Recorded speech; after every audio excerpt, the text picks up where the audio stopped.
As a member of the Australian Special Air Service Regiment, better known as the SAS, Keith Fennell was regarded as the best of the best. Risking his life in overseas war zones was his job. Protecting his mates on dangerous tours was his duty. Keith Fennell is an SAS insider who tells it like it really is. I spoke with him in this exclusive interview. We said, look, if one of us goes down, we'll try and grab a watch or something personal off the guy, but if the guy's dead, he's dead.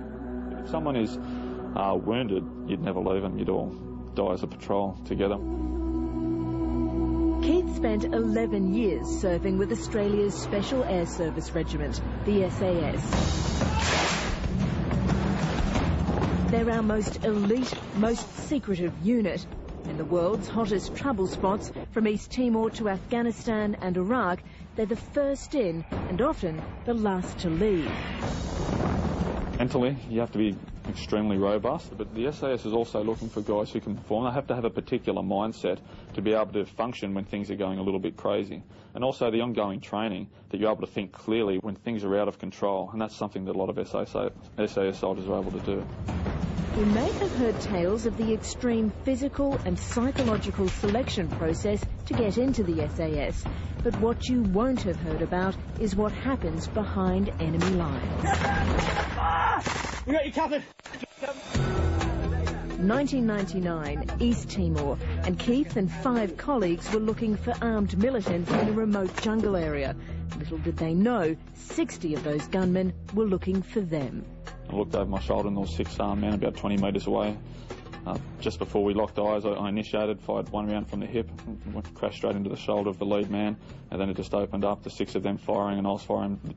The other 5 members of our patrol were sitting with packs on about 15 metres away, so then they joined the firefight, and that was the initiation. How'd you get out of that? We were eventually surrounded. There was about 9 guys coming through the other side, and there was another couple of contacts, and then we dumped packs, took all of our essential stores, radios and that type of thing. We broke contact. So it lasted about an hour and a half in total. So was that the first guy that you killed? Yeah, that would have been. It's a very neutral sort of feeling initially, but later on you do reflect on it and you realise that you've taken life.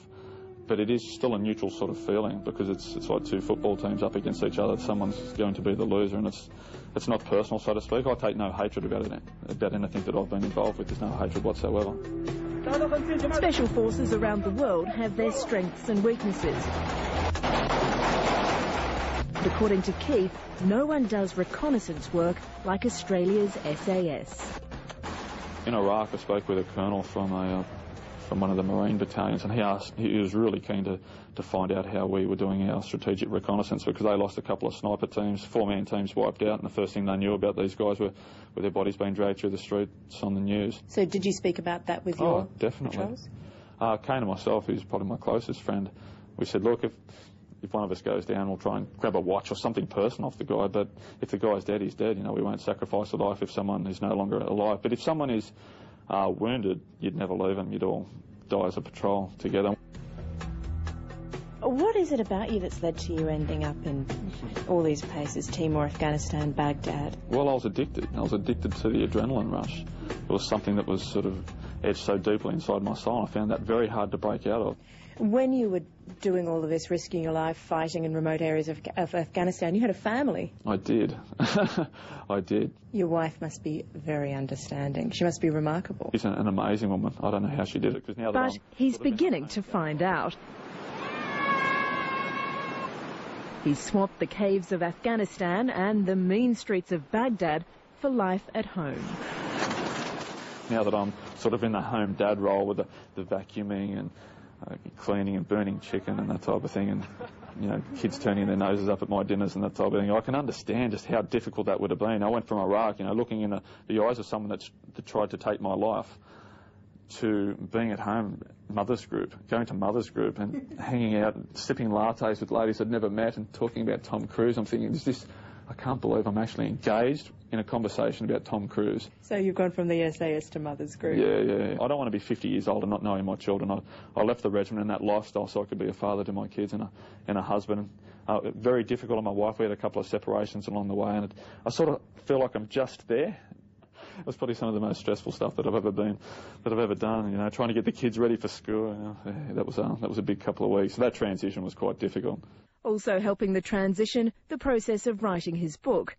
But will his urge for action ever truly go away? No, it's always there. The hooks come out, you know, Keith, come back.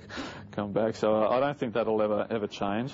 I am addicted. I don't want to be. I want to be a father. You know, I love taking the kids down the surf club, and if one of them fall over, and I'm the one that puts a band-aid on their knee now, and reading books with them, teaching them how to swim. But it's always there. And nothing scratches the itch. Nothing scratches that itch. And for the record, Keith Fennell ran the content of his book past his regiment before it was published.